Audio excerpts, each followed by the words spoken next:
राष्ट्रवादीच्या वाट्याला विधान परिषदेच्या 2 जागा आल्या। पुणे रायगड रत्नागिरीची जागा राष्ट्रवादीकडे। रायगडसाठी अनिकेत तटकरेंचं नाव जवळपास निश्चित झाल्याचं मानलं जात आहे।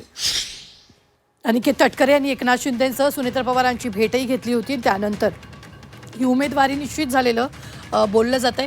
त्या भेटीबाबतचे फोटो अनिकेत तटकरे यांनी फेसबुकवर पोस्ट केलेत।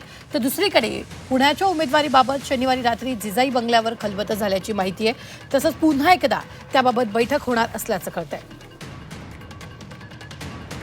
शिंदे साहेब आज एनडीएचे नेते आहेत, शिवसेनेचे नेते आहेत, एनडीएचे नेते आहेत म्हणजे आमचे नेते आहेत।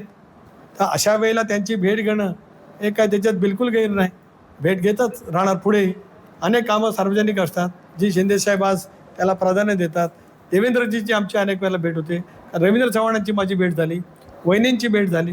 या भेटी ज्या वेळेला आपण एका 3 पक्षाच्या महायुतीमध्ये काम करत असतो आणि मी ज्यावेळेला प्रदेशाध्यक्ष आहे अशा वेळेला या सगळ्या भेटी होतच राहत असतात।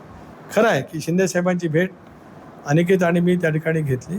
शिंदे साहेबांनी मोकळेपणाने आमच्याशी संवाद केला। शिंदे साहेबांनी स्वच्छपणाची भूमिका त्यांची मांडलेली आहे। त्याच्यात मी त्यांचे अतिशय मनापासून ऋण व्यक्त करतो।